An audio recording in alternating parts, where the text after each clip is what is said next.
ನಮಸ್ಕಾರ ಸ್ನೇಹಿತರೆ, ಇಟ್ಕೆ ಹೇಮಂತ್ ಯೂಟ್ಯೂಬ್ ಚಾನಲ್ಗೆ ಮತ್ತೊಮ್ಮೆ ನಿಮಗೆಲ್ಲ ಸ್ವಾಗತ. ನಾನು ನಿಮ್ಮ ಗೆಳೆಯ ಹೇಮಂತ್. ನೀವು ನೋಡ್ತಾ ಇದ್ದೀರಾ ಓಲಿ ನ್ಯೂಸ್. ರಾಜ್ಯದ 28 ಲೋಕಸಭಾ ಕ್ಷೇತ್ರಗಳ ಚುನಾವಣೆ ಈಗಾಗಲೇ ಮುಕ್ತಾಯಗೊಂಡಿದ್ದು, ರಾಜ್ಯದ 3 ಪಕ್ಷಗಳು ಕೂಡ ಸೋಲು ಗೆಲುವಿನ ಲೆಕ್ಕಾಚಾರದಲ್ಲಿ ತೊಡಕೊಂಡಿವೆ. ಅದರಲ್ಲೂ ಕೂಡ ಆಡಳಿತಾರೂಢ ಕಾಂಗ್ರೆಸ್ ಈ ಬಾರಿ ನಾವು 14 ಲೋಕಸಭಾ ಕ್ಷೇತ್ರಗಳನ್ನು ರಾಜ್ಯದಲ್ಲಿ ಗೆದ್ದೇ ಗೆಲ್ತೀವಿ ಅಂತಕ್ಕಂಥ ಮಾತನ್ನು ಈ ಹಿಂದೆ ಹೇಳಿದ್ದನ್ನು ನಾವೆಲ್ಲ ಗಮನಿಸಿದ್ದೀವಿ. ಹಾಗೆಯೇ ಬಿಜೆಪಿ ಜೆಡಿಎಸ್ ಈ ಬಾರಿ ರಾಜ್ಯದಲ್ಲಿ ಮೈತ್ರಿಯನ್ನು ಮಾಡಿಕೊಂಡಿದೆ. ಆ ಕಾರಣಕ್ಕೆ 22ರಿಂದ 23 ಲೋಕಸಭಾ ಕ್ಷೇತ್ರಗಳನ್ನು ನಾವು ಈ ಬಾರಿ ಗೆಲ್ತೀವಿ ಅಂತಕ್ಕಂಥದ್ದು ಮೈತ್ರಿ ನಾಯಕರ ಒಂದು ಲೆಕ್ಕಾಚಾರ. ಸ್ನೇಹಿತರೆ, ಕಾಂಗ್ರೆಸ್ ತಾನು 14 ಲೋಕಸಭಾ ಕ್ಷೇತ್ರಗಳನ್ನು ಈ ಬಾರಿ ಗೆಲ್ತೀನಿ ಅಂತ ಹೇಳಿದ್ರು ಕೂಡ ಯಾವ್ಯಾವ ಕ್ಷೇತ್ರಗಳಲ್ಲಿ ನಾವು ಗೆಲ್ಬಹುದು ಅಂತಕ್ಕಂಥ ಒಂದು ಕ್ಷೇತ್ರವಾರು ಮಾಹಿತಿಯನ್ನು ಕಾಂಗ್ರೆಸ್ ಬಿಡುಗಡೆ ಮಾಡಿಲ್ಲ. ಆದರೆ ಇದೀಗ ಮೈತ್ರಿ ಪಕ್ಷಗಳು, ಅದರಲ್ಲೂ ಕೂಡ ಬಿಜೆಪಿ ತಾನು ಗೆಲ್ಲಬಹುದಾದಂಥ ಕ್ಷೇತ್ರಗಳೆಷ್ಟು ಹಾಗೂ 50-50 ಚಾನ್ಸ್ ಇರ್ತಕ್ಕಂಥ ಕ್ಷೇತ್ರಗಳೆಷ್ಟು ಮತ್ತು ಯಾವ್ಯಾವು, ಹಾಗೆ ನಮಗೆ ಗೆಲುವು ಅತ್ಯಂತ ಕಠಿಣವಾಗಿರ್ತಕ್ಕಂಥ ಕ್ಷೇತ್ರಗಳೆಷ್ಟು ಮತ್ತು ಯಾವ್ಯಾವು ಅನ್ನೋದನ್ನು ಅತ್ಯಂತ ವಿವರವಾಗಿ ಇದೀಗ ಮಾಧ್ಯಮಗಳಿಗೆ ತಿಳಿಸಿದೆ. ಸುಮಾರು 20ರಿಂದ 22 ಲೋಕಸಭಾ ಕ್ಷೇತ್ರಗಳ ಗೆಲುವಿನ ನಿರೀಕ್ಷೆಯಲ್ಲಿರ್ತಕ್ಕಂಥ ರಾಜ್ಯದ ಮೈತ್ರಿ ಪಕ್ಷಗಳು ಒಂದು ಹಿಂದೆ ಅವರನ್ನು ಪರ್ಸನಲ್ ಆಗಿ ಬಿಜೆಪಿಯ ನಾಯಕರನ್ನು ಮಾತಾಡಿಸಿದಂಥ ಸಂದರ್ಭದಲ್ಲಿ ಅವ್ರು ಹೇಳ್ತಾರೆ, ನಾವು 17 ಲೋಕಸಭಾ ಕ್ಷೇತ್ರಗಳನ್ನು ಈ ಬಾರಿ ರಾಜ್ಯದಲ್ಲಿ ಗೆದ್ದೇ ಗೆಲ್ತೀವಿ. ಇನ್ನು 5 ಲೋಕಸಭಾ ಕ್ಷೇತ್ರಗಳಲ್ಲಿ 50-50 ಚಾನ್ಸ್ ಇದೆ. ಇನ್ನು ಉಳಿದಂಥ 6 ಲೋಕಸಭಾ ಕ್ಷೇತ್ರಗಳನ್ನು ನಾವು ಈ ಬಾರಿ ಕಳ್ಕೊಳ್ತೀವಿ ಅಂತಕ್ಕಂಥ ಮಾತನ್ನು ಬಿಜೆಪಿ ನಾಯಕರನ್ನು ಅವ್ರನ್ನ ಪರ್ಸನಲ್ ಆಗಿ ಮಾತಾಡಿಸಿದಾಗ ಹೇಳ್ತಾರೆ. ಆದರೆ ಮಾಧ್ಯಮಗಳ ಮುಂದೆ ಈಗಲೂ ಕೂಡ ಬಿಜೆಪಿ ಹಾಗೂ JDS ನಾಯಕರು ನಾವು 2 ಪಕ್ಷಗಳು ಸೇರಿ 24ರಿಂದ 25 ಲೋಕಸಭಾ ಕ್ಷೇತ್ರಗಳನ್ನ ಗೆಲ್ತೀವಿ ಅಂತಕ್ಕಂಥದ್ದನ್ನು ಬಹಿರಂಗವಾಗಿ ಹೇಳಿಕೆಯನ್ನು ಕೊಟ್ಟರೂ ಕೂಡ ಆಂತರಿಕವಾಗಿ ಅವರನ್ನು ಭೇಟಿ ಮಾಡಿ ಅವರ ಒಂದು ಬಿಜೆಪಿ ನಾಯಕರನ್ನಾಗಲಿ JDS ನಾಯಕರನ್ನಾಗಲಿ ಪ್ರಶ್ನೆ ಮಾಡಿದಾಗ ಅವ್ರು ಹೇಳ್ತಕ್ಕಂಥದ್ದು 17 ಲೋಕಸಭಾ ಕ್ಷೇತ್ರಗಳನ್ನು ನಾವು 2 ಪಕ್ಷಗಳು ಸೇರಿ ಗೆದ್ದೇ ಗೆಲ್ತೀವಿ. ಇನ್ನು 5 ಕ್ಷೇತ್ರಗಳಲ್ಲಿ 50-50 ಚಾನ್ಸ್ ಇದೆ. ಆ ಒಂದು 5 ಕ್ಷೇತ್ರಗಳಲ್ಲಿ ಕೂಡ ಸುಮಾರು 2ರಿಂದ 3 ಲೋಕಸಭಾ ಕ್ಷೇತ್ರಗಳನ್ನು ನಾವು ಗೆಲ್ಲಬಹುದು ಅಂತಕ್ಕಂಥ ಮಾಹಿತಿಯನ್ನು ಕೊಡ್ತಾ ಇದ್ದಾರೆ. ಬನ್ನಿ ಸ್ನೇಹಿತರೆ, ಹಾಗಾದರೆ ಬಿಜೆಪಿ ನಾಯಕರ ಪ್ರಕಾರ ಬಿಜೆಪಿ ಕರ್ನಾಟಕದಲ್ಲಿ ಗೆಲ್ಲಬಹುದಾದಂಥ 17 ಲೋಕಸಭಾ ಕ್ಷೇತ್ರಗಳ್ಯಾವು, 50-50 ಚಾನ್ಸ್ ಇರ್ತಕ್ಕಂಥ 5 ಲೋಕಸಭಾ ಯಾವ್ಯಾವು ಮತ್ತು ಬಿಜೆಪಿ ಹಾಗೂ JDS ಗೆಲ್ಲೋದಕ್ಕೆ ಸಾಧ್ಯವೇ ಇಲ್ಲ ಅಂತಕ್ಕಂಥ ಲೆಕ್ಕ ತೆಗೆದುಕೊಂಡಿರ್ತಕ್ಕಂಥ 6 ಲೋಕಸಭಾ ಕ್ಷೇತ್ರಗಳ್ಯಾವು ತಿಳ್ಕೊಂಡು ಬರೋಣ. ಅದಕ್ಕಿಂತ ಮುಂಚೆ ನೀವಿನ್ನು ನನ್ನ ಇಟ್ಕೆ ಹೇಮಂತ್ ಯೂಟ್ಯೂಬ್ ಚಾನಲ್ಗೆ ಸಬ್ಸ್ಕ್ರೈಬ್ ಮಾಡ್ಕೊಂಡಿಲ್ಲ ಅಂದರೆ ದಯವಿಟ್ಟು ಸಬ್ಸ್ಕ್ರೈಬ್ ಮಾಡಿಕೊಂಡು ಬೆಲ್ ಬಟನನ್ನು ಕ್ಲಿಕ್ ಮಾಡಿ. ನಾನು ಕೊಡ್ತಕ್ಕಂಥ ಮಾಹಿತಿ ನಿಮ್ಗೆ ಇಷ್ಟ ಆಗಿದ್ದರೆ ಈ ವಿಡಿಯೋಗೆ ಲೈಕ್ ಮಾಡಿ, ಶೇರ್ ಮಾಡಿ, ಕಮೆಂಟ್ ಮಾಡಿ. ಸ್ನೇಹಿತರೆ, ರಾಜ್ಯದಲ್ಲಿ 28 ಲೋಕಸಭಾ ಕ್ಷೇತ್ರಗಳಿಗೆ ಚುನಾವಣೆ ಮುಕ್ತಾಯಗೊಂಡ ನಂತರ ಬಿಜೆಪಿಯ ನಾಯಕರು ಬೂತ್ವಾರು ಹಾಗೂ ಲೋಕಸಭಾ ಕ್ಷೇತ್ರದ ವಾರು ಮಾಹಿತಿಯನ್ನು ತಮ್ಮ ನಾಯಕರಿಂದ ಹಾಗೂ ಬೂತ್ ಮಟ್ಟದ ಕಾರ್ಯಕರ್ತರಿಂದ ಪಡೆದುಕೊಂಡಿದ್ದಾರೆ. ಅದಷ್ಟೇ ಅಲ್ಲದೆ ತಮ್ಮದೇ ಆದಂತಹ ಒಂದು ಆಂತರಿಕ ಸರ್ವೆಯನ್ನು ಕೂಡ ಬಿಜೆಪಿ ಹಾಗೂ JDS ನಾಯಕರು ರಾಜ್ಯದಲ್ಲಿ ನಡೆಸಿದ್ದು, ಈ ಒಂದು ಆಂತರಿಕ ಸರ್ವೆ ಹಾಗೂ ಬೂತ್ ಮಟ್ಟದ ಕಾರ್ಯಕರ್ತರು ಕೊಟ್ಟಿರ್ತಕ್ಕಂಥ ರಿಪೋರ್ಟ್ ಹಾಗೂ ಕ್ಷೇತ್ರವಾರು ಬಿಜೆಪಿಯ ನಾಯಕರು ಕೊಟ್ಟಿರ್ತಕ್ಕಂಥ ಒಂದು ವರದಿಯನ್ನು ಆಧರಿಸಿ ಇದೀಗ ರಾಜ್ಯ ಬಿಜೆಪಿ ನಾಯಕರು ಒಂದು ತೀರ್ಮಾನಕ್ಕೆ ಬಂದಿದ್ದಾರೆ. 17 ಲೋಕಸಭಾ ಕ್ಷೇತ್ರಗಳನ್ನು ನಾವು ಅತ್ಯಂತ ಸುಲಭವಾಗಿ ಗೆಲ್ತೀವಿ ಅಂತಕ್ಕಂಥ ಒಂದು ತೀರ್ಮಾನ. ಇನ್ನು 5 ಲೋಕಸಭಾ ಕ್ಷೇತ್ರಗಳಲ್ಲಿ 50-50 ಚಾನ್ಸ್ ಇದೆ. ಈ 5 ಲೋಕಸಭಾ ಕ್ಷೇತ್ರಗಳಲ್ಲಿ ಕೂಡ 2ರಿಂದ 3 ಲೋಕಸಭಾ ಕ್ಷೇತ್ರಗಳಲ್ಲಿ ನಾವೇ ಒಂದು ಹೆಜ್ಜೆ ಮುಂದಿದ್ದೀವಿ ಅಂತಕ್ಕಂಥದ್ದು ಬಿಜೆಪಿ ನಾಯಕರ ಮಾತು. ಹಾಗಾದರೆ ಬಿಜೆಪಿ ನಾಯಕರ ಪ್ರಕಾರ ಬಿಜೆಪಿ ಗೆಲ್ಬಹುದಾದಂಥ 17 ಲೋಕಸಭಾ ಕ್ಷೇತ್ರಗಳು ಯಾವ್ಯಾವು ಅನ್ನೋದನ್ನು ನೋಡೋದಾದರೆ, ಯದುವೀರ ಒಡೆಯವರು ಸ್ಪರ್ಧೆ ಮಾಡಿರ್ತಕ್ಕಂಥ ಮೈಸೂರು ಕೊಡಗು ಲೋಕಸಭಾ ಕ್ಷೇತ್ರವನ್ನು ಬಿಜೆಪಿನ ಗೆಲ್ತೀವಿ ಅಂತಕ್ಕಂಥ ಲೆಕ್ಕದಲ್ಲಿ ಇಟ್ಕೊಂಡಿದೆ. ಖಂಡಿತವಾಗ್ಲೂ ಬಿಜೆಪಿ ಇಲ್ಲಿ ಗೆಲುವಿನ ವಾತಾವರಣ ಕೂಡ ಇದೆ ಅಂತಕ್ಕಂಥದ್ದು ನಮಗೆಲ್ಲ ಗೊತ್ತಿದೆ. ಹಾಗೆಯೇ ಕರ್ನಾಟಕದ ಮಾಜಿ ಮುಖ್ಯಮಂತ್ರಿ ಕುಮಾರಸ್ವಾಮಿ ಅವರು ಸ್ಪರ್ಧೆ ಮಾಡಿರ್ತಕ್ಕಂಥ ಮಂಡ್ಯದಲ್ಲಿ ಈ ಬಾರಿ ಕಾಂಗ್ರೆಸ್ನ ಅಭ್ಯರ್ಥಿಯಾಗಿರ್ತಕ್ಕಂಥ ಸ್ಟಾರ್ ಚಂದ್ರು ಮೈತ್ರಿ ಅಭ್ಯರ್ಥಿಯಾಗಿದ್ದಂತಹ ಕುಮಾರಸ್ವಾಮಿ ಅವರಿಗೆ ಬಹುದೊಡ್ಡ ಟಕ್ಕರನ್ನು ಕೊಟ್ಟಿದ್ದಾರೆ ಅಂತಕ್ಕಂಥ ಮಾತುಗಳು ಕೇಳಿ ಬರ್ತಿದ್ವು.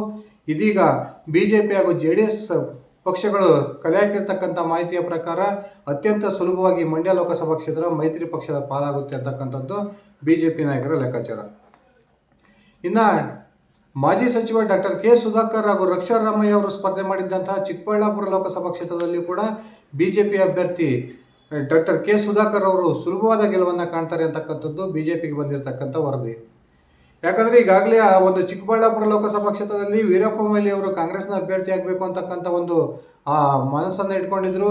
ಹಾಗೆಯೇ ಶಿವಶಂಕರ್ ರೆಡ್ಡಿ ಕೂಡ ಕಾಂಗ್ರೆಸ್ನ ಅಭ್ಯರ್ಥಿ ಆಗಬೇಕು ಅಂತಕ್ಕಂಥ ಒಂದು ಆಸೆಯನ್ನು ಇಟ್ಕೊಂಡಿದ್ರು. ಆದರೆ ಕಾಂಗ್ರೆಸ್ ಇವರಿಬ್ಬರಿಗೂ ಟಿಕೆಟನ್ನು ತಪ್ಪಿಸಿ ಯುವ ಮುಖಂಡ ರಕ್ಷಾ ರಾಮಯ್ಯ ಅವರಿಗೆ ಅಲ್ಲಿ ಟಿಕೆಟನ್ನು ಕೊಟ್ಟಿತ್ತು. ಆ ಕಾರಣಕ್ಕೆ ಕಾಂಗ್ರೆಸ್ನ ಅಭ್ಯರ್ಥಿಗೆ ತನ್ನ ಸ್ವಪಕ್ಷೀಯರಿಂದಲೇ ಒಳ ಹೊಡೆತ ಬಿದ್ದಿದೆ ಅಂತಕ್ಕಂಥ ಮಾತುಗಳು ಕೇಳಿ ಬರ್ತಾ ಇದ್ದಾವೆ. ಆ ಒಂದು ಲೆಕ್ಕಾಚಾರದ ಪ್ರಕಾರ ಚಿಕ್ಕಬಳ್ಳಾಪುರ ಕೂಡ ಬಿಜೆಪಿ ಹಾಗೂ JDSನ ಒಂದು ಮೈತ್ರಿ ಪಕ್ಷದ ಪಾಲಾಗುತ್ತೆ ಅಂತಕ್ಕಂಥದ್ದು ಬಿಜೆಪಿ ನಾಯಕರು ಹೊರಹಾಕಿರ್ತಕ್ಕಂಥ ವರದಿ. ಇನ್ನು ಕೋಲಾರದಲ್ಲಿ JDSನ ಅಭ್ಯರ್ಥಿಯಾಗಿದ್ದಂತಹ ಮಲ್ಲೇಶ್ ಬಾಬು ಅತ್ಯಂತ ಸುಲಭವಾಗಿ ಗೆಲ್ತಾರೆ ಅಂತಕ್ಕಂಥದ್ದು ಈಗಾಗಲೇ ಸಾಮಾನ್ಯವಾಗಿ ಎಲ್ಲ ಸಮೀಕ್ಷೆಗಳು ಇದನ್ನೇ ಹೇಳಿದವೆ. ಬಿಜೆಪಿ ಆಂತರಿಕ ಸಮೀಕ್ಷೆ ಕೂಡ ಕೋಲಾರ ಮೈತ್ರಿ ಪಕ್ಷದ ಪಾಲಾಗುತ್ತೆ ಅಂತಕ್ಕಂಥದ್ದನ್ನು ಹೇಳಿದೆ. ಇಡೀ ಕರ್ನಾಟಕದ 28 ಲೋಕಸಭಾ ಕ್ಷೇತ್ರಗಳಲ್ಲಿ ಬಹುದೊಡ್ಡ ಮಟ್ಟದ ಭಿನ್ನಮತವನ್ನು ಕಾಂಗ್ರೆಸ್ ಎದುರಿಸಿದ್ದು ಈ ಕೋಲಾರ ಲೋಕಸಭಾ ಕ್ಷೇತ್ರದಲ್ಲಿ ಅನ್ನೋದು ಅಂತಕ್ಕಂಥದ್ದು ನಮಗೆಲ್ಲ ಗೊತ್ತೇ ಇದೆ. ಬಹುತೇಕ ಅಭ್ಯರ್ಥಿ ಘೋಷಣೆಗೂ ಮುಂಚೆನೆ ಕೋಲಾರ ಲೋಕಸಭಾ ಕ್ಷೇತ್ರವನ್ನು ಕಾಂಗ್ರೆಸ್ ಕಳ್ಕೊಂಡಿತ್ತು ಅಂದರೆ ತಪ್ಪಾಗೋದಿಲ್ಲ. ಇನ್ನು ವಿ ಸೋಮಣ್ಣ ಸ್ಪರ್ಧೆ ಮಾಡಿದ್ದಂತಹ ತುಮಕೂರು ಲೋಕಸಭಾ ಕ್ಷೇತ್ರದಲ್ಲಿಯೂ ಕೂಡ ಕಾಂಗ್ರೆಸ್ ನಾಯಕರು ಏನೇ ಒಂದು ಲೆಕ್ಕಾಚಾರವನ್ನು ಹೇಳಿದ್ರು ಬಿಜೆಪಿ ನಾಯಕರು ಪಡೆದುಕೊಂಡಿರ್ತಕ್ಕಂಥ ಬೂತ್ ಮಟ್ಟದ ಹಾಗೂ ಆಂತರಿಕ ಸರ್ವೆ ಸಮೀಕ್ಷೆಯ ಪ್ರಕಾರ ತುಮಕೂರು ಅತ್ಯಂತ ಸುಲಭವಾಗಿ ಸೋಮಣ್ಣ ಅವರಿಗೆ ಒಲಿಯುತ್ತೆ.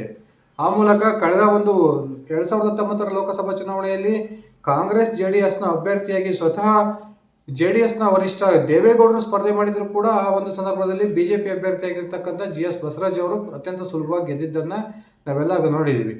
ಆ ಕಾರಣಕ್ಕೆ ಬಿಜೆಪಿ ತನ್ನದೇ ಆದಂತಹ ಸಾಂಪ್ರದಾಯಿಕ ಮತವನ್ನು ತುಮಕೂರು ಲೋಕಸಭಾ ಕ್ಷೇತ್ರದಲ್ಲಿ ಹೊಂದಿದೆ. ಲಿಂಗಾಯತ ಮತಗಳು ಕೂಡ ಜಾಸ್ತಿ ಇದ್ದಾವೆ. ಆ ಕಾರಣಕ್ಕೆ ವಿ ಸೋಮಣ್ಣ ಅವರು ಅತ್ಯಂತ ಆರಾಮವಾಗಿ ಗೆಲ್ತಾರೆ ಅಂತಕ್ಕಂಥದ್ದು ಬಿಜೆಪಿ ನಾಯಕರು ತರಿಸ್ಕೊಂಡಿರ್ತಕ್ಕಂಥ ವರದಿಯಲ್ಲಿ ಬಹಿರಂಗಗೊಂಡಿದೆ. ಇನ್ನು ಬೆಂಗಳೂರು ನಗರಕ್ಕೆ ಸಂಬಂಧಪಟ್ಟ 3 ಲೋಕಸಭಾ ಕ್ಷೇತ್ರಗಳಲ್ಲೂ ಕೂಡ ಬಿಜೆಪಿ ತಾವು ಗೆಲ್ತೀವಿ ಅಂತಕ್ಕಂಥ ಲೆಕ್ಕಾಚಾರದಲ್ಲಿದೆ. ಈ ಕೆಲವೊಂದು ಮಾಧ್ಯಮಗಳು ನಡೆಸಿರ್ತಕ್ಕಂಥ ಚುನಾವಣೋತ್ತರ ಸಮೀಕ್ಷೆಯಲ್ಲಿಯೂ ಕೂಡ ಬೆಂಗಳೂರಿನ 3 ಲೋಕಸಭಾ ಕ್ಷೇತ್ರಗಳು ಬಿಜೆಪಿಯ ಪಾಲಾಗುತ್ತೆ ಅಂತಕ್ಕಂಥದ್ದು ಈಗಾಗಲೇ ವರದಿಯಾಗಿದೆ. ಬೆಂಗಳೂರು ಉತ್ತರದಲ್ಲಿ ಶೋಭಾ ಕರಂದ್ಲಾಜೆ, ಬೆಂಗಳೂರು ದಕ್ಷಿಣದಲ್ಲಿ ತೇಜಸ್ವಿ ಸೂರ್ಯ, ಬೆಂಗಳೂರು ಕೇಂದ್ರದಲ್ಲಿ ಮತ್ತೊಮ್ಮೆ PC ಮೋಹನ್ ಅತ್ಯಂತ ಸುಲಭವಾಗಿ ಗೆಲ್ತಾರೆ ಅಂತಕ್ಕಂಥದ್ದು ಬಿಜೆಪಿ ನಾಯಕರು ಕೊಟ್ಟಿರ್ತಕ್ಕಂಥ ಒಂದು ವರದಿ. ಹಾಗೆಯೇ ಅತ್ಯಂತ ಕುತೂಹಲವನ್ನು ಕೇಳಿಸಿರ್ತಕ್ಕಂಥ ಬೆಂಗಳೂರು ಗ್ರಾಮಾಂತರ ಲೋಕಸಭಾ ಕ್ಷೇತ್ರ. ಡಾಕ್ಟರ್ CN ಮಂಜುನಾಥ್ ಅವರನ್ನ ಬಿಜೆಪಿ JDS ಮೈತ್ರಿಕೂಟದ ಅಭ್ಯರ್ಥಿಯಾಗಿ ಬಿಜೆಪಿ ಚಿಹ್ನೆಯಡಿಯಲ್ಲಿ ಬಿಜೆಪಿ ಕಣಕ್ಕಿಳಿಸಿತ್ತು. CN ಮಂಜುನಾಥ್ ಅವರ ಪರವಾಗಿ ಬಿಜೆಪಿ ಹಾಗೂ JDS ಎರಡೂ ಪಕ್ಷದ ನಾಯಕರು ಅತ್ಯಂತ ಸಂಘಟನಾತ್ಮಕ ಹೋರಾಟವನ್ನು ಮಾಡಿದ್ರು. ಆ ಒಂದು ಕಾರ್ಯಕರ್ತರ ಮಟ್ಟದಲ್ಲೂ ಕೂಡ ಎರಡೂ ಪಕ್ಷದ ಹೊಂದಾಣಿಕೆ ಇಡೀ ರಾಜ್ಯದಲ್ಲಿ ಎಲ್ಲಾದರೂ ಬಿಜೆಪಿ JDS ಅಲ್ಲಿ ಹೊಂದಾಣಿಕೆ ಆಗಿದೆ ಅಂದರೆ ಅದು ಬೆಂಗಳೂರು ಗ್ರಾಮಾಂತರ ಲೋಕಸಭಾ ಕ್ಷೇತ್ರದಲ್ಲಿ ಅಂತಕ್ಕಂಥ ಮಾತುಗಳು ಕೇಳಿ ಬರ್ತಾ ಇದ್ದಾವೆ. ಎಲ್ಲ ಲೆಕ್ಕಾಚಾರದ ಹೊರತಾಗಿಯೂ ಕೂಡ ಬಿಜೆಪಿ ಅಭ್ಯರ್ಥಿಯಾಗಿರ್ತಕ್ಕಂಥ ಡಾಕ್ಟರ್ CN ಮಂಜುನಾಥ್ ಅತ್ಯಂತ ಸುಲಭವಾಗಿ DK ಸುರೇಶ್ ಅವರನ್ನು ಮಾರಿ ಮಣಿಸ್ತಾರೆ ಅಂತಕ್ಕಂಥದ್ದು ಬಿಜೆಪಿ ನಾಯಕರು ಕಲೆಕ್ಟ್ ಮಾಡಿರ್ತಕ್ಕಂಥ ಒಂದು ವರದಿ. ಇನ್ನು ಕೋಟಾ ಶ್ರೀನಿವಾಸ್ ಪೂಜಾರಿ ಸ್ಪರ್ಧೆ ಮಾಡಿರ್ತಕ್ಕಂಥ ಉಡುಪಿ ಚಿಕ್ಕಮಗಳೂರಲ್ಲೂ ಕೂಡ ಬಿಜೆಪಿ ಗೆಲ್ಲುತ್ತೆ. ಹಾಗೆ ಕ್ಯಾಪ್ಟನ್ ವಿಜೇಶ್ ಚೌಟ ಅವರು ಸ್ಪರ್ಧೆ ಮಾಡಿರ್ತಕ್ಕಂಥ ದಕ್ಷಿಣ ಕನ್ನಡದಲ್ಲೂ ಕೂಡ ಬಿಜೆಪಿ ಗೆಲ್ಲುತ್ತೆ. ಹಾಗೆ ವಿಶ್ವೇಶ್ವರ ಹೆಗಡೆ ಕಾಗೇರಿ ಏನು ಅನಂತಕುಮಾರ್ ಹೆಗಡೆ ಅವರ ಅಸಹಕಾರದ ನಡುವೆಯೂ ಬಿಜೆಪಿ ಭದ್ರಕೋಟೆ ಎಂದೇ ಬಿಂಬಿತವಾಗಿರ್ತಕ್ಕಂಥ ಉತ್ತರ ಕನ್ನಡದಲ್ಲಿ ಮತ್ತೊಮ್ಮೆ ಬಿಜೆಪಿ ಅಭ್ಯರ್ಥಿಯಾಗಿರ್ತಕ್ಕಂಥ ಈ ವಿಶ್ವೇಶ್ವರ ಹೆಗಡೆ ಕಾಗೇರಿ ಅವರು ಗೆಲುವನ್ನು ಕಾಣ್ತಾರೆ ಅಂತಕ್ಕಂಥದ್ದು ಈ ಬಿಜೆಪಿ ನಾಯಕರ ಲೆಕ್ಕಾಚಾರ. ನಿರೀಕ್ಷೆಯಂತೆ ಶಿವಮೊಗ್ಗ ಲೋಕಸಭಾ ಕ್ಷೇತ್ರದಲ್ಲಿಯೂ ಕೂಡ BS ಯಡಿಯೂರಪ್ಪನವರ ಪುತ್ರ BY ರಾಘವೇಂದ್ರ ಅತ್ಯಂತ ಸುಲಭ ಗೆಲುವನ್ನು ಕಾಣ್ತಾರೆ. ಹಾಗೆಯೇ PC ಗದ್ದಿಗೌಡರ್ ಸ್ಪರ್ಧೆ ಮಾಡಿರ್ತಕ್ಕಂಥ ಬಾಗಲಕೋಟೆಯು ಕೂಡ ಮತ್ತೊಮ್ಮೆ ಬಿಜೆಪಿಗೆ ಒಲಿಯುತ್ತೆ ಅಂತಕ್ಕಂಥದ್ದು ಬಿಜೆಪಿ ನಾಯಕರು ತೆಗೆದುಕೊಂಡಿರ್ತಕ್ಕಂಥ ಒಂದು ರಿಪೋರ್ಟಲ್ಲಿ ಬಹಿರಂಗಗೊಂಡಿದೆ. ಹಾಗೆ ಪ್ರಹ್ಲಾದ್ ಜೋಶಿ ಸ್ಪರ್ಧೆ ಮಾಡಿರ್ತಕ್ಕಂಥ ಹುಬ್ಬಳ್ಳಿ ಧಾರವಾಡದಲ್ಲಿ ಕೂಡ ಪ್ರಹ್ಲಾದ್ ಜೋಶಿ ಮತ್ತೊಮ್ಮೆ ಗೆಲ್ತಾರೆ ಅಂತಕ್ಕಂಥದ್ದು ಸ್ಪಷ್ಟವಾದ ಮಾಹಿತಿ ಬರ್ತಾ ಇದೆ. ಹಾಗೆ ಮಾಜಿ ಮುಖ್ಯಮಂತ್ರಿ ಬಸವರಾಜ ಬೊಮ್ಮಾಯಿ ಅವರು ಸ್ಪರ್ಧೆ ಮಾಡಿರ್ತಕ್ಕಂಥ ಹಾವೇರಿ ಲೋಕಸಭಾ ಕ್ಷೇತ್ರದಲ್ಲಿ ಕೂಡ ಬಿಜೆಪಿ ಅಭ್ಯರ್ಥಿಯಾಗಿರ್ತಕ್ಕಂಥ ಬೊಮ್ಮಾಯಿ ಅವರು ಅತ್ಯಂತ ಸುಲಭವಾಗಿ ಗೆಲ್ತಾರೆ ಅಂತಕ್ಕಂಥದ್ದು. ಹಾಗೂ 17ನೇ ಕ್ಷೇತ್ರ SC ಮೀಸಲು ಕ್ಷೇತ್ರವಾಗಿರ್ತಕ್ಕಂಥ ವಿಜಯಪುರ ಮೀಸಲು ಕ್ಷೇತ್ರದಲ್ಲಿ ರಮೇಶ್ ಜಿಗಜಿಣಗಿ ಅವರು ಮತ್ತೊಮ್ಮೆ ಸಂಸದರಾಗಿ ಆಯ್ಕೆಯಾಗೋದು ಬಹುತೇಕ ಪಕ್ಕ ಅಂತಕ್ಕಂಥದ್ದು ಬಿಜೆಪಿ ನಾಯಕರ ಲೆಕ್ಕಾಚಾರ. ಇಷ್ಟು 17 ಕ್ಷೇತ್ರಗಳಲ್ಲಿ ಬಿಜೆಪಿ ತಾನು ಅತ್ಯಂತ ಸುಲಭವಾಗಿ ಗೆಲ್ತೀನಿ ಅಂತಕ್ಕಂಥ ಕ್ಷೇತ್ರಗಳನ್ನು ಹೆಸರಿಸಿದೆ. ಕಾಂಗ್ರೆಸ್ ನಂಗೆ ನಾವು 14 ಗೆಲ್ತೀವಿ 15 ಗೆಲ್ತೀವಿ ಅಂತ ಬರೀ ಲೆಕ್ಕ ಹೇಳಿಲ್ಲ. ಅದರ ಬದಲಾಗಿ ಬಿಜೆಪಿಯ ನಾಯಕರು ಬಿಜೆಪಿಯ ರಾಜ್ಯ ನಾಯಕರು ಇಂತಿಂಥ ಕ್ಷೇತ್ರಗಳಲ್ಲಿ ನಾವು ಗೆಲ್ತೀವಿ ಅಂತಕ್ಕಂಥದ್ದನ್ನು ಕ್ಷೇತ್ರವಾರು ಕೂಡ ಹೆಸರನ್ನು ಕೊಟ್ಟಿದ್ದಾರೆ. ಹಾಗೆಯೇ ಇನ್ನು 5 ಲೋಕಸಭಾ ಕ್ಷೇತ್ರಗಳಲ್ಲಿ ಎರಡೂ ಪಕ್ಷಗಳಿಗೂ ಕೂಡ ಸಮಾನವಾದ ಅವಕಾಶ ಇದೆ ಅಂತಕ್ಕಂಥದ್ದು ಬಿಜೆಪಿ ನಾಯಕರಿಗೆ ಬಂದಿರತಕ್ಕಂಥ ವರದಿ. ಈ 5 ಲೋಕಸಭಾ ಕ್ಷೇತ್ರಗಳಲ್ಲಿ 2-3 ಲೋಕಸಭಾ ಕ್ಷೇತ್ರಗಳಲ್ಲಿ ಬಿಜೆಪಿಯ ಒಂದು ಮೈತ್ರಿ ಪಕ್ಷ ಒಂದು ಹೆಜ್ಜೆ ಮುಂದಿದೆ ಅಂತಕ್ಕಂಥದ್ದು ಕೂಡ ಒಂದು ಲೆಕ್ಕಾಚಾರ ಇದೆ. ಆ 5 ಕ್ಷೇತ್ರಗಳು ಯಾವ್ಯಾವ ಅನ್ನೋದನ್ನು ನೋಡೋದಾದರೆ ಬೆಳಗಾವಿ ಲೋಕಸಭಾ ಕ್ಷೇತ್ರದಲ್ಲಿ ಜಗದೀಶ್ ಶೆಟ್ಟರ್ ಬಿಜೆಪಿಯಿಂದ ಸ್ಪರ್ಧೆ ಮಾಡಿದರೆ ಸರ್ಕಾರದ ಪ್ರಭಾವಿ ಸಚಿವೆ ಲಕ್ಷ್ಮೀ ಹೆಬ್ಬಾಳ್ಕರ್ ಅವರ ಪುತ್ರ ಯುವ ಮುಖಂಡ ಮೃಣಾಲ್ ಹೆಬ್ಬಾಳ್ಕರ್ ಈ ಕಾಂಗ್ರೆಸ್ನಿಂದ ಸ್ಪರ್ಧೆ ಮಾಡಿದರು. ಈ ಒಂದು ಲೋಕಸಭಾ ಕ್ಷೇತ್ರದಲ್ಲಿ ಅತ್ಯಂತ ಒಂದು ಕಠಿಣವಾದ ಸ್ಪರ್ಧೆ ಏರ್ಪಟ್ಟಿದೆ ಅಂತಕ್ಕಂಥ ಮಾತುಗಳು ಕೇಳಿ ಬರ್ತಾ ಇದ್ದಾವೆ. ಈ ಒಂದು ಕ್ಷೇತ್ರದಲ್ಲಿ ಯಾವ ಅಭ್ಯರ್ಥಿ ಗೆದ್ದರೂ ಕೂಡ ಕೆಲವೇ ಸಾವಿರ ಮತಗಳ ಅಂತರದಿಂದ ಗೆಲ್ತಾರೆ ಅಂತಕ್ಕಂಥದ್ದು ಬಿಜೆಪಿ ಹಾಗೂ ಕಾಂಗ್ರೆಸ್ ನಾಯಕರು ಇಬ್ಬರಿಗೂ ಇರತಕ್ಕಂಥ ಮಾಹಿತಿ. ಹಾಗೆಯೇ ಇಬ್ಬರು ಮಹಿಳಾ ಅಭ್ಯರ್ಥಿಗಳು ಸ್ಪರ್ಧೆ ಮಾಡಿದ್ದಂತಹ ದಾವಣಗೆರೆ ಲೋಕಸಭಾ ಕ್ಷೇತ್ರದಲ್ಲಿಯೂ ಕೂಡ ಮೇಲ್ನೋಟಕ್ಕೆ ಕಾಂಗ್ರೆಸ್ ಗೆಲ್ಲುತ್ತೆ ಅಂತಕ್ಕಂಥ ಒಂದು ವರದಿಗಳು ಬರ್ತಾ ಇದ್ರು ಕೂಡ ಅಲ್ಲಿರ್ತಕ್ಕಂಥ ಮತದಾರರ ಸತತ 6 ಚುನಾವಣೆಗಳಿಂದ ಬಿಜೆಪಿ ಅಭ್ಯರ್ಥಿಯ ಕೈಯನ್ನು ಹಿಡಿತಾ ಬರ್ತಾ ಇದ್ದಾರೆ. ಆ ಕಾರಣಕ್ಕೆ ಬಿಜೆಪಿ ಈ ಒಂದು ಕ್ಷೇತ್ರದಲ್ಲಿ ಕೂಡ 50-50 ಚಾನ್ಸ್ ಇದೆ ಅಂತಕ್ಕಂಥ ಲೆಕ್ಕಾಚಾರಕ್ಕೆ ಬಂದಿದೆ. ಹಾಗೆ ಪ್ರಜ್ವಲ್ ರೇವಣ್ಣ ಏನು ಲೈಂಗಿಕ ಒಂದು ಆರೋಪದಿಂದ ಬಹುದೊಡ್ಡ ಸುದ್ದಿಗೆ ಕುಖ್ಯಾತಿಯನ್ನು ಪಡೆದಿದ್ದಾರೆ. ಈ ಹಾಸನ ಲೋಕಸಭಾ ಕ್ಷೇತ್ರವನ್ನು ಕಾಂಗ್ರೆಸ್ ನಾನು ಸುಲಭವಾಗಿ ಗೆಲ್ತೀನಿ ಅಂತಕ್ಕಂಥ ಮಾತನ್ನು ಹೇಳ್ತಾ ಇದೆ. ಆದರೆ ಆ ಹಾಸನದಲ್ಲಿರ್ತಕ್ಕಂಥ ಗ್ರೌಂಡ್ ರಿಪೋರ್ಟೇ ಬೇರೆ ಅಂತಕ್ಕಂಥ ಒಂದು ಲೆಕ್ಕಾಚಾರ ಬಿಜೆಪಿ ನಾಯಕರದ್ದು.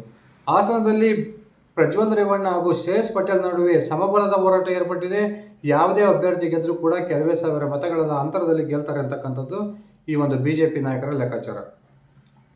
ಹಾಗೆ ಎಐಸಿಸಿ ಅಧ್ಯಕ್ಷ ಮಲ್ಲಿಕಾರ್ಜುನ್ ಖರ್ಗೆ ಅವರ ಅಳಿಯ ರಾಧಾಕೃಷ್ಣ ದೊಡ್ಡಮನಿ ಈ ಬಾರಿ ಕಾಂಗ್ರೆಸ್ನಿಂದ ಸ್ಪರ್ಧೆ ಮಾಡಿ, ಹಾಲಿ ಸಂಸದ ಉಮೇಶ್ ಜಾಧವ್ ಬಿಜೆಪಿಯಿಂದ ಸ್ಪರ್ಧೆ ಮಾಡಿದ್ದಂತಹ ಗುಲ್ಬರ್ಗ ಲೋಕಸಭಾ ಕ್ಷೇತ್ರದಲ್ಲಿಯೂ ಕೂಡ ಸಮಬಲದ ಹೋರಾಟ ಈ ಬಾರಿ ಏರ್ಪಟ್ಟಿದೆ ಅಂತಕ್ಕಂಥದ್ದು ಬಿಜೆಪಿ ಹಾಗೂ ಕಾಂಗ್ರೆಸ್ ನಾಯಕರು ಇಬ್ಬರೂ ಒಪ್ಕೊಳ್ತಾರೆ.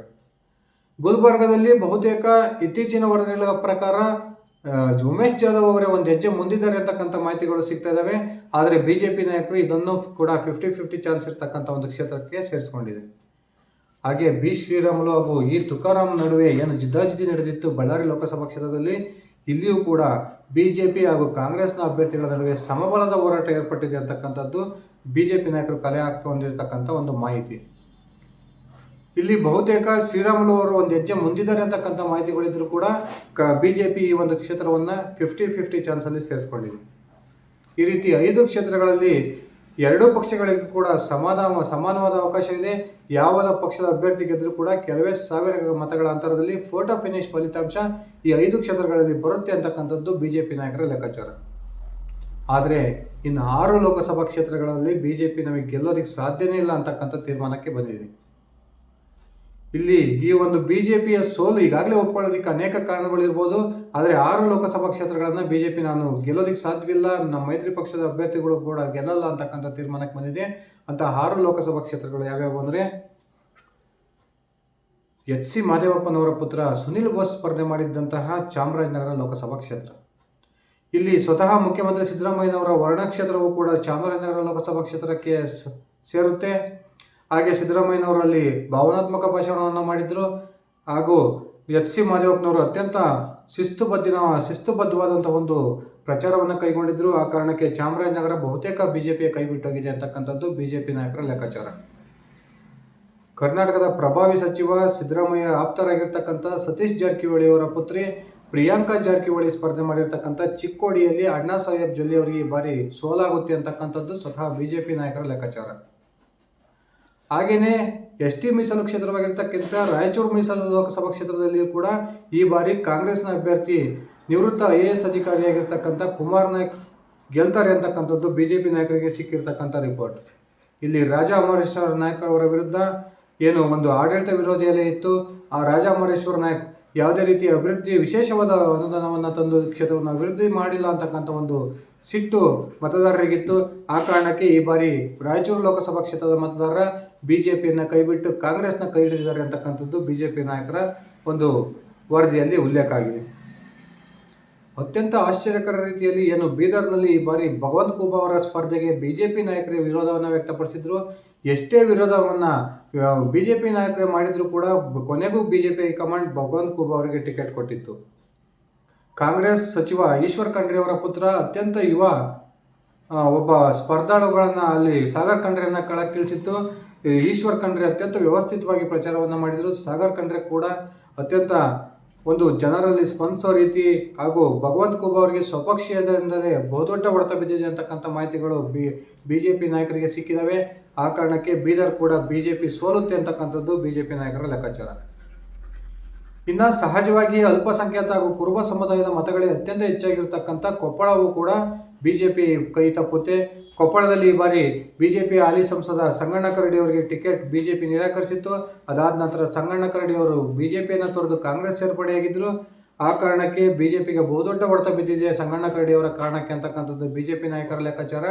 ಹಾಗೂ ಸಿದ್ದರಾಮಯ್ಯನವರು ರಾಜ್ಯದ ಮುಖ್ಯಮಂತ್ರಿ ಆಗಿರ್ತಕ್ಕಂಥ ಕಾರಣಕ್ಕೆ ಅಲ್ಲಿರ್ತಕ್ಕಂಥ ಒಂದು ಕೊಪ್ಪಳದ ಕಾಂಗ್ರೆಸ್ ಅಭ್ಯರ್ಥಿ ಕೂಡ ಕುರುಬ ಸಮುದಾಯಕ್ಕೆ ಸೇರಿದವರಾಗಿರೋದ್ರಿಂದ ಕುರುಬ ಹಾಗೂ ಅಲ್ಪಸಂಖ್ಯಾತ ಮತಗಳು ಹಾಗೂ ಅಹಿಂದ ವರ್ಗದ ಮತಗಳು ಸಾಲಿಡ್ ಆಗಿ ಕಾಂಗ್ರೆಸ್ನ ಅಭ್ಯರ್ಥಿ ರಾಜಶೇಖರ್ ಹಿಟ್ನಾಳ್ ಅವರಿಗೆ ಚಲಾವಣೆಯಾಗಿದ್ದಾವೆ ಅಂತಕ್ಕಂಥ ಮಾಹಿತಿ ಬಿಜೆಪಿ ನಾಯಕರು ಪಡ್ಕೊಂಡಿದ್ದಾರೆ.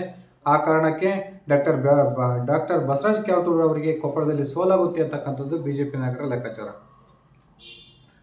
ಹಾಗೆ ತೀರಾ ಹಠಕ್ಕೆ ಬಿದ್ದು ಕರ್ನಾಟಕದ ಮಾಜಿ ಉಪಮುಖ್ಯಮಂತ್ರಿ ಗೋವಿಂದ ಕಾರಜೋಳ ಅವರಿಗೆ ಏನು ಬಿಜೆಪಿ ಚಿತ್ರದುರ್ಗದಲ್ಲಿ ಟಿಕೆಟ್ ಅನ್ನು ಕೊಟ್ಟಿತ್ತು.